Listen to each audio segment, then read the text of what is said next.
আসসালামু আলাইকুম রাহমাতুল্লাহি ওয়া বারাকাতুহু। নাহমাদুহু ওয়া নুসাল্লি আলা রাসূলিল কারীম। আম্মা বা'দ। প্রিয় মুসলমান, আমি আপনাদের সম্মুখে ছোট্ট একটি হাদিস তুলে রাখব ঈমানকে তাজা করার জন্য। কি করলে আমরা পাক্কা মুমিন হইতে পারবো, কি করলে আমরা পাক্কা ইমানদার হইতে পারবো, কামিল মুমিন হইতে পারবো। প্যারে আকা সাল্লাল্লাহু তাআলা আলাইহি ওয়াসাল্লাম সাহাবীদেরকে সম্মুখে লইয়া বলতাছেন, ও আমার সাহাবীরা, তোমরা শোনো, আমি রাহমাতাল লিল আলামিন ঘোষণা করে দিলাম। আল্লাহর নবী, বিশ্বের নবী, তাজদার মদিনা সাল্লাল্লাহু তাআলা আলাইহি ওয়াসাল্লাম বলেন, তোমরা যদি পাক্কা মুমিন হইতে চাও, তোমরা যদি কামিল ঈমানদার যদি হইতে চাও, তাহলে এই হাদিসের উপরে বেশি বেশি করে আমল করবা। আমার নবী প্যারে আকা সাল্লাল্লাহু তাআলা আলাইহি ওয়াসাল্লাম বলে দিলেন, ও আমার সাহাবীরা, তোমরা শুনো, আল্লাহর নবী বলেন, হুব্বুন নবী সাল্লাল্লাহু তাআলা আলাইহি ওয়াসাল্লাম মিনাল ঈমান। নবীকে ভালোবাসাটাই হলো ঈমান, নবীকে মহব্বত করাটা হলো ঈমান।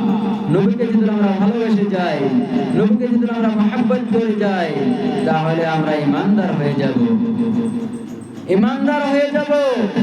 প্রিয় মুসলমান, আল্লাহর হাবিব সাল্লাল্লাহু তাআলা আলাইহি ওয়াসাল্লাম যখন এই কথা বললেন, আমার সাহাবীরা জিজ্ঞাসা করলো, ইয়া রাসূলুল্লাহ, ইয়া হাবিবাল্লাহ, আমরা তো আপনাকে মহব্বত করি, আমরা তো আপনাকে ভালোবাসি, আমরা তো তাহলে মুমিন হয়ে গেলাম, তাহলে তো আমরা পাক্কা ঈমানদার হয়ে গেছি। ইয়া রাসূলুল্লাহ, ইয়া হাবিবাল্লাহ, তাহলে তো আমরা কামিল ঈমানদার। আল্লাহর নবী, বিশ্বের নবী, তাজদার মদিনা সাল্লাল্লাহু তাআলা আলাইহি ওয়াসাল্লাম বললেন, ও আমার সাহাবীরা, তোমরা শোনো কিরকম ভালোবাসতে হবে, কিরকম নবীকে মহব্বত করতে হবে।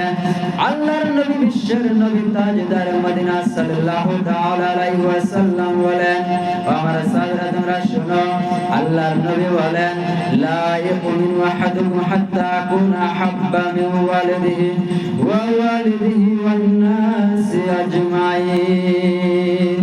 জোরে জোরে বলেন সুবহানাল্লাহ। আল্লাহর নবী ডাক দিয়ে বলেন, সাহাবীরা, তোমরা শোনো, আমি রাহমাতাল লিল আলামিন বলে দিলাম, তোমরা ওই পর্যন্ত তোমরা পাক্কা ঈমানদার হইতে পারবা না, তোমরা ওই পর্যন্ত তোমরা পাক্কা মুমিন হইতে পারবা না, তোমরা ওই পর্যন্ত তোমরা কামিল ঈমানদার হইতে পারবা না, যে পর্যন্ত নাকি তুমি নিজের জানের থেকে বেশি না ভালোবাসবা, যে পর্যন্ত নাকি তুমি নিজের বাবা মার চেয়ে বেশি না ভালোবাসবা, যে পর্যন্ত নাকি তুমি নিজের সন্তানের থেকে বেশি না ভালোবাসবা, ওই পর্যন্ত তুমি পাক্কা ঈমানদার হইতে পারবা না।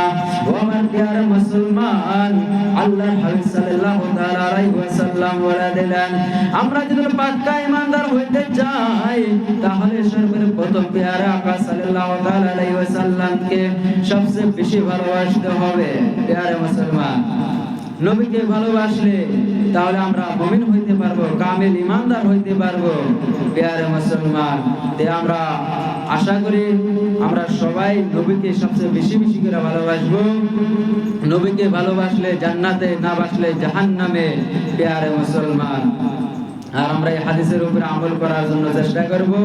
সবাই আমার জন্য দোয়া করবেন, আর আমার ইউটিউব চ্যানেলটা আপনারা সাবস্ক্রাইব করে দিবেন, আর তার সঙ্গে সঙ্গে আপনারা পছন্দ যদি হয় তাহলে আপনারা লাইক করে দিবেন আর চ্যানেলটাকে ফলো করবেন। আসসালামু আলাইকুম ওয়া রাহমাতুল্লাহ।